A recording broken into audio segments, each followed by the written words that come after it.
Welcome to the What's Important Now program. We are fighting for the soul of America and tackling the tough topics. Now let's join your host, international evangelist and veteran radio host, Tom Sears.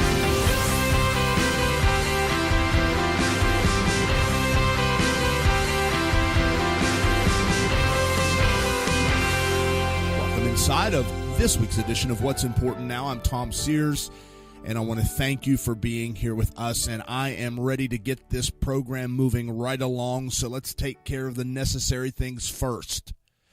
You can find us on Facebook. We also have a Twitter account, at TSearsWinRadio, at TSearsWinRadio. Would love to have you follow us there on Twitter. You can send us an email, what'simportantnowradio@gmail.com.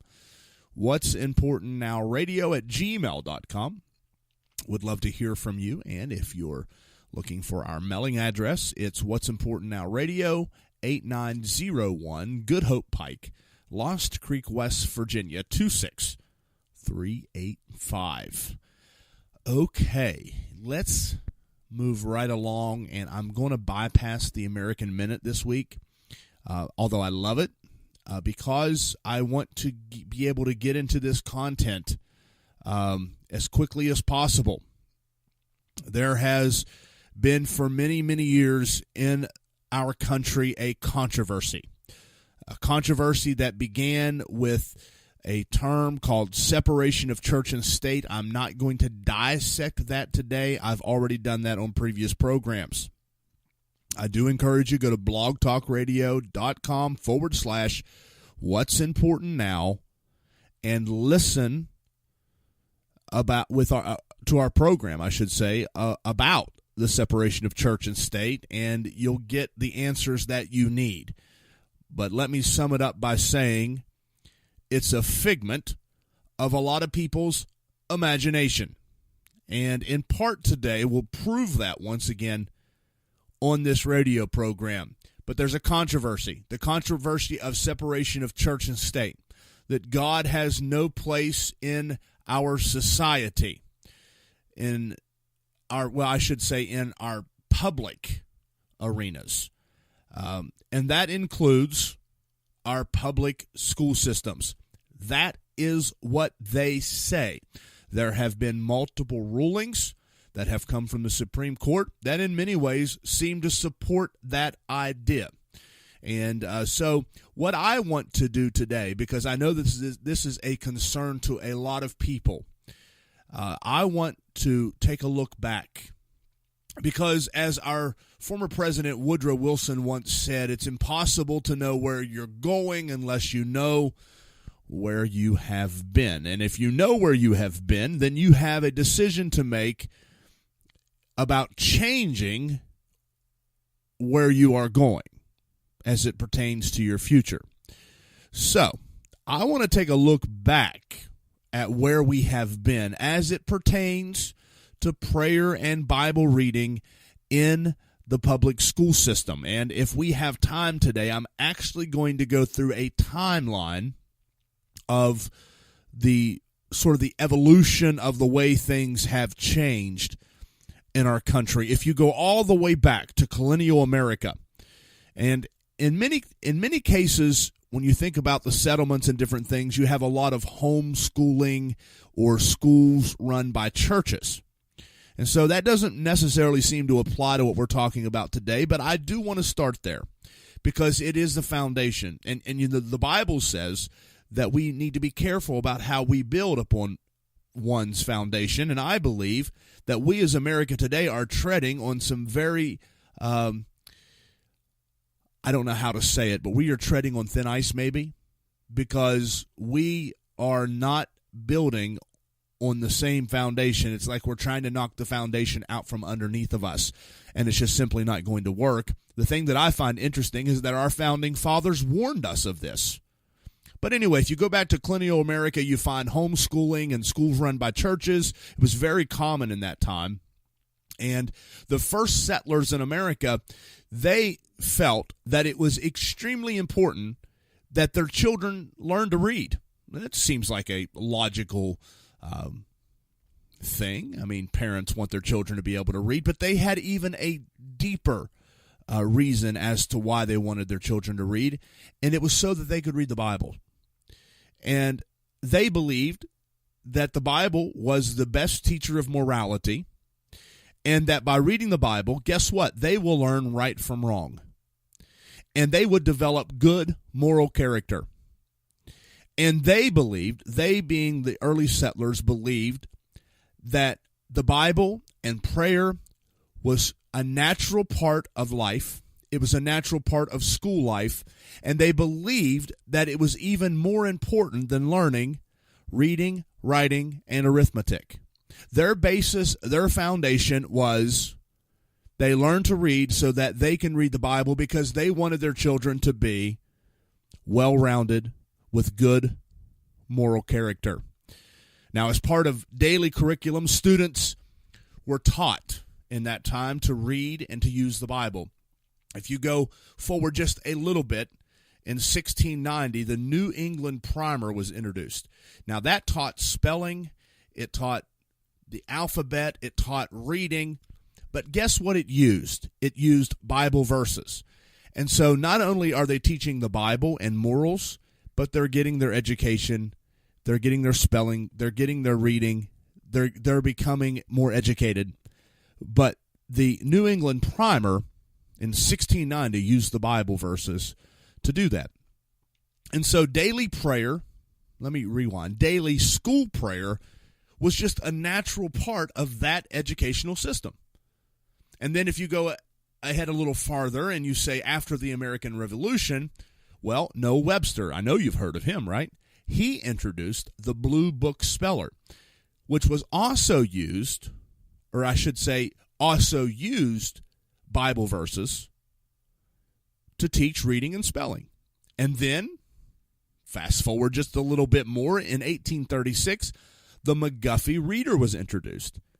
And it also featured Bible verses. And guess what?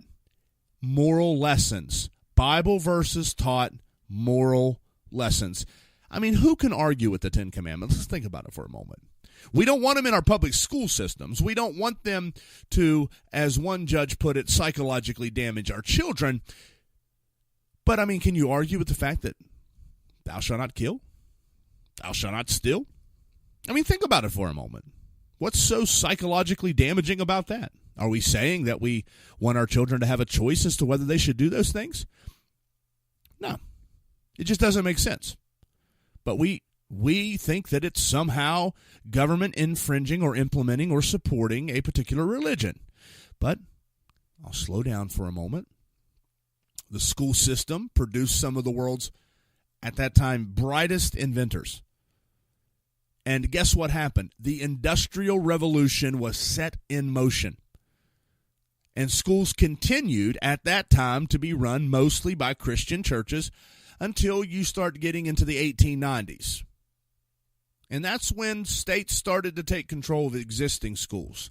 And by 1900, many other textbooks were in use. But guess what? They all had Bible quotes in them. So here we are, 1900. As the 20th century began, guess what? Classrooms started each day with the Pledge of Allegiance. And by the way, it included In God We Trust. Just wanted to throw that in there. Or I should rewind and say one nation under God, not our national motto, but one nation under God included in the Pledge of Allegiance. A prayer was included, and a reading from the Bible was included.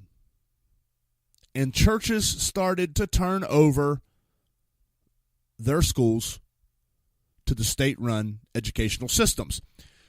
And state-run schools continued to teach moral values, continued to teach things of the Bible using, as we mentioned, the McGuffey Reader. And it had its Bible verses. And America had one of the best school systems in the entire world. But then something happened in 1925. It was a crack in the wall, so to speak. A crack in the moral school system. the newly formed ACLU, paid a teacher in Tennessee to teach evolution. Now, up until that point, biblical creation was the only thing taught throughout the land. Now, what happened was there was a lawsuit. The ACLU lost. But what happened is it set in motion this sort of reevaluation of everything, especially the teaching of science. And so within 4 decades, the laws were reversed.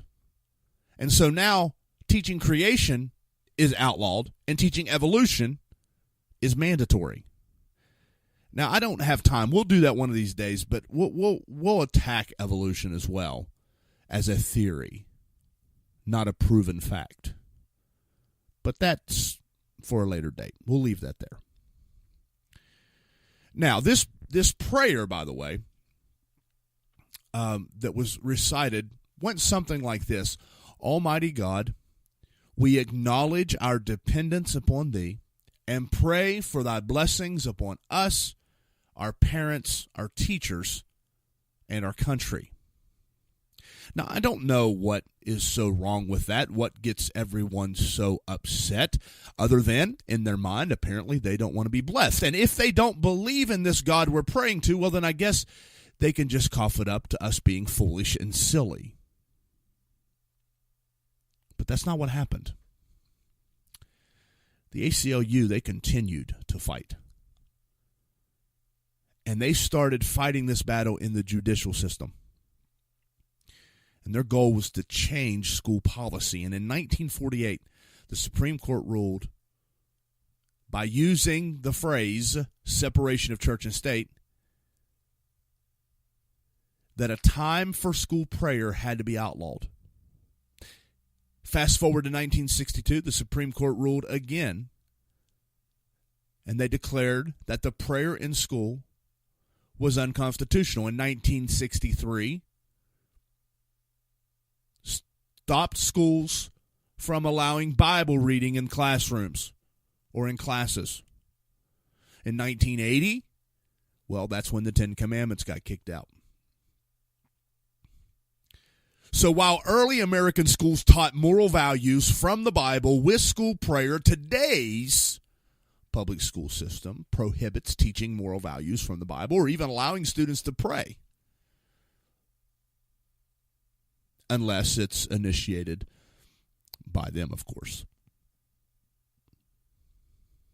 So what has happened? Has there been any consequences to this? Well, yes. You know, I'm troubled all the time to hear the things I hear. But here are some facts. Let's start with some facts. People argue all the time that America has never been a Christian nation, and it's just not true. If you go back and look at historical record, I've shared some of it with you here today, you will find, guess what? America was founded on Christian values. You cannot escape that. There's other things you cannot escape. Like you tried to use Thomas Jefferson as the catalyst for separation of church and state. And if you read his letter, he was trying to ensure that because there was a wall, Christianity would be a part of America's public society, public life. When our founding fathers were discussing Article 1, they were not talking about multiple religions. They were talking about denominations within the Christian religion. Don't take my word for it. Go back and read the congressional record. It's all there.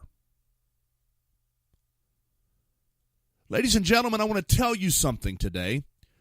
We are losing our heritage. Nations are defined by heritage.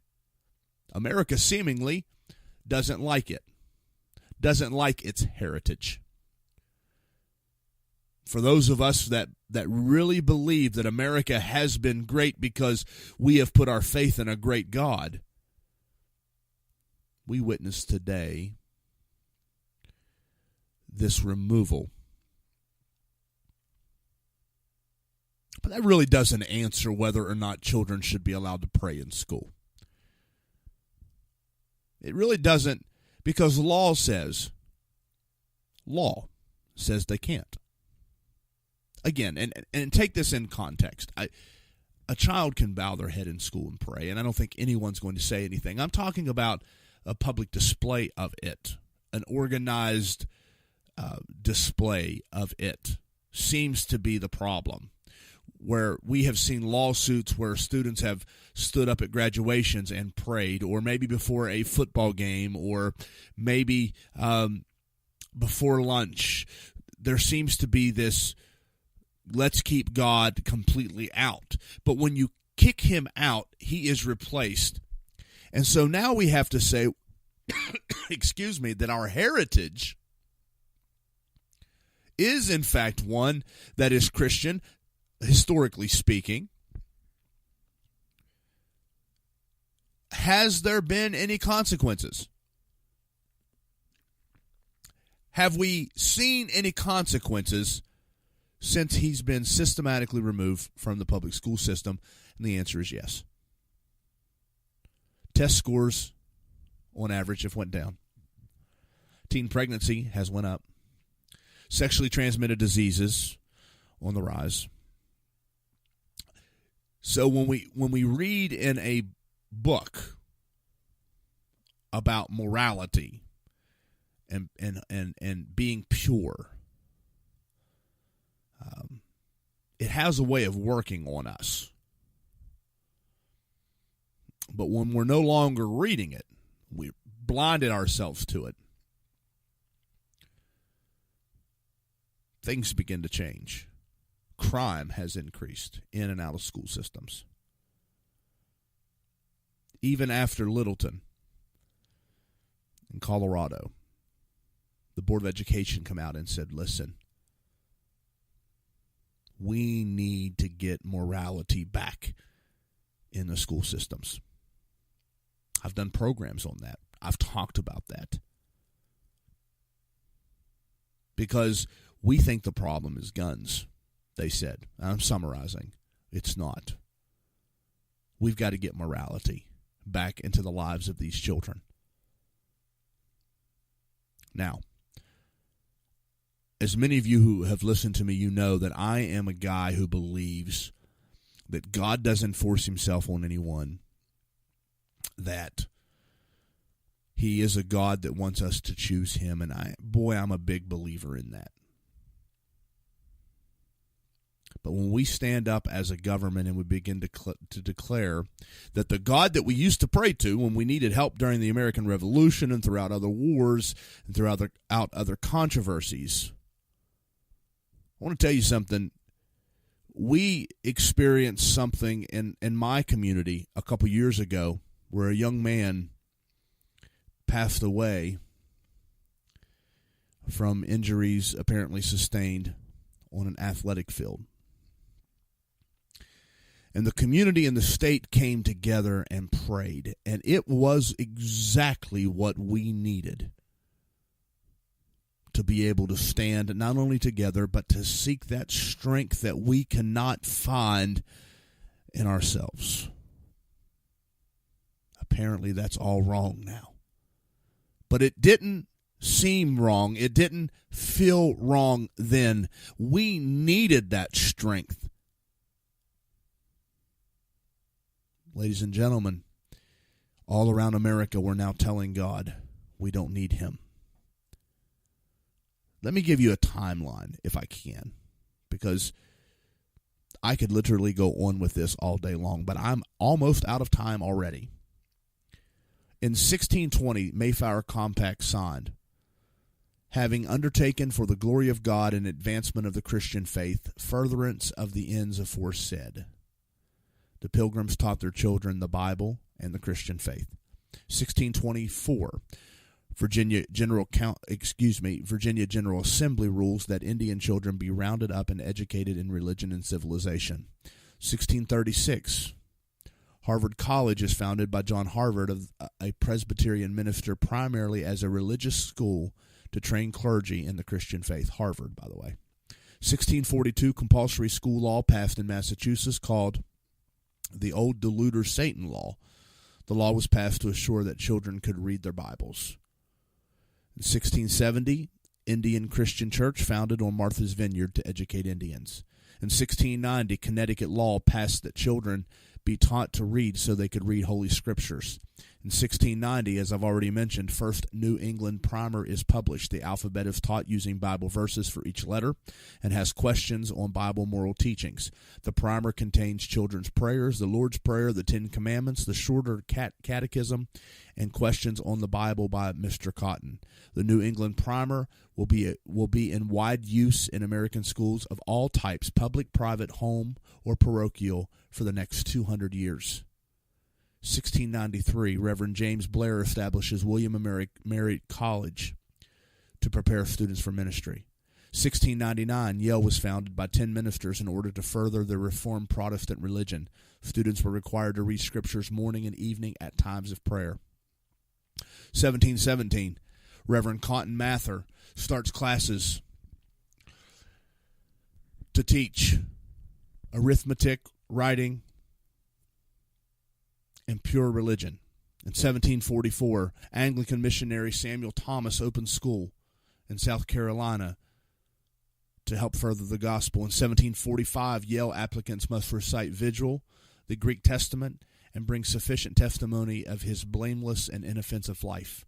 1746, Princeton was founded by the Presbyterian with the Reverend Jonathan Dickinson as its first president. Every student had to attend worship in the college hall morning and evening at the hours appointed and had to behave with gravity and reverence during the whole service.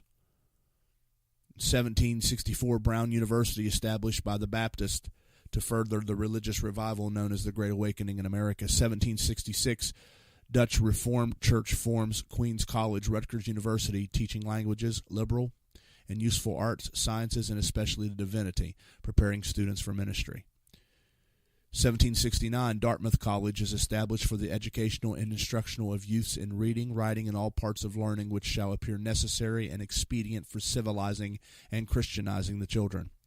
1770, California Missions established teaching Indians about God. 1770, Quakers opened school in Philadelphia with religious training. In 1779, Delaware Indians bring children to George Washington for education, and Washington says, "You do well to wish to learn our arts and ways of life, and above all, the religion of Jesus Christ." In 1781, Congress approves the purchase of Bibles to be used in schools. I'm going to read that one again. 1781, Congress approves the purchase of Bibles to be used in schools. In 1783, first Noah Webster Blue Book Speller is published, and its opening sentence declares, "No man may put off the law of God."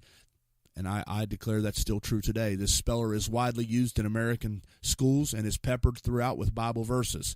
Later versions stated that Noah Webster, who taught millions to read, but no one to sin. 1784, Jedediah Morse, father of American geography, publishes the first geography textbook, which contains references to Christianity. 1787, Congress passes the Northwest Ordinance, which outlines requirements for governments of new territories so they can even qualify for statehood. Article 3 of the Northwest Ordinance directs the people of the territories to establish schools to teach religion, morality, and knowledge. Nearly every state admitted to the Union after this has written in their state constitution wording that the schools are to teach morality and religion, and they all use the Bible as the basis of these teachings. In 1789, Georgetown becomes the first Catholic college in America to serve as college and seminary to train Roman Catholic clergymen. In 1796, in Washington's presidential farewell address, he encourages America to learn biblical teachings to sustain a moral and just country.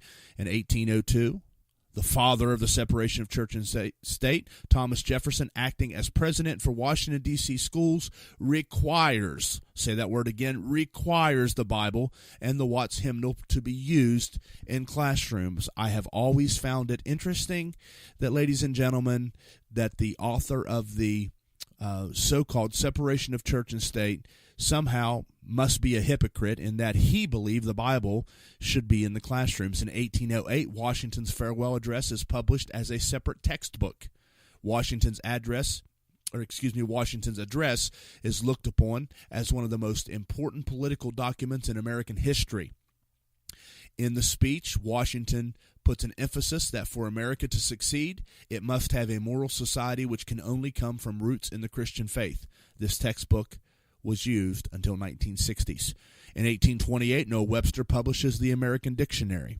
In 1830, Dr. Benjamin Rush, one of the signers of the Declaration of Independence, wrote a letter, and it was published in his letter is published at that time in support of using the Bible as a school textbook. In 1830, First Log Schoolhouse opens in Iowa. 1836, First McGuffey Reader is published, which teaches the ABCs along with Bible verses. The reader is looked at as a reader, which combines instructive proverbs, fundamentals of grammar, and selections of the finest English literature. And it just keeps going and going and going and going and going. I'm going to fast forward to 1900. Virtually all school textbooks published to date have contained biblical references or teachings. 1923, Williams Jennings Bryan argues to limit funds to Presbyterian schools that teach evolution. In 1925, Tennessee governor signs laws preventing the teaching of evolution. Of course, I told you how the ACLU sued. They lost that battle, but would win many others. In 1925, Florida state legislators pass law requiring daily Bible reading in public schools. In 1946, Dallas schools published textbook titled Bible Studies Course for New Testament. This book has many questions and answers about the life of Jesus Christ. In 1948, the Supreme Court ruled that time set aside for prayer in public schools is unconstitutional. 1954, the words "One Nation Under God" are added to the Pledge of Allegiance. In 1961, there are about 1,000 Christian schools in America. In 1962, the Supreme Court rules that children may not recite a written prayer in school. 1963, Supreme Court bans individual school prayer and Bible reading in public schools. 1965, Supreme Court rules that a child may pray silently to himself if no one knows he is praying, and his lips do not move. In 1980, U.S. schools report the lowest SAT scores ever, after 18 straight years of decline following the 1962 ban on school prayer. 1980, Supreme Court rules that the Ten Commandments cannot be posted in the classroom, for a child might read them, reflect upon them, and then obey them. That was the official ruling. In 1983, President Reagan proposes a constitutional amendment to allow school prayer. In 1984, there are now 32,000 Christian schools in America to counter the rulings of the Supreme Court. In 1985, Supreme Court strikes down Alabama law requiring schools to have a moment of silent meditation at the beginning of the day. In 1987, Supreme Court overturns a state law requiring a balanced treatment of creation, science, and evolution. In 1992, Supreme Court rules clergy may not offer prayer at graduation ceremonies. In 1999, 2 students at Littleton, Colorado High School shoot 11 students. None of these students have ever seen the Ten Commandments, thou shalt not kill, in a public school. In 2000, Supreme Court rules student-initiated or student-led prayer at football games is unconstitutional. 2004, Supreme Court upholds the words "One Nation Under God" in the Pledge of Allegiance. And in 2008, Christian-run schools and most homeschooling programs continue to produce students with higher academic test results than secular public schools. Ladies and gentlemen, I moved through that rather quickly, but you can just see the transition from the early part of American history into where we are now. And it is referenced in that timeline that negative consequences began when we began to kick God out of our public life and out of our public schools. So this is me reporting it, putting it out there for you.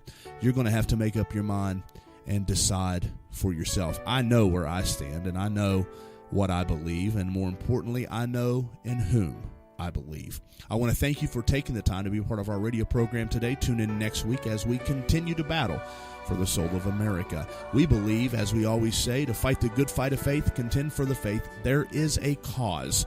It does matter, and it is important now. Email us, what'simportantnowradio@gmail.com. Find us on Facebook, on Twitter at TSearsWinRadio. Okay, I've got to go. I feel like I just ran a marathon. But it's important, and it's important to get that information out there. Visit us at blogtalkradio.com/What's Important Now for more radio programs just like this. Until next week, may everything you put your hands to prosper, and may God bless you. Take care.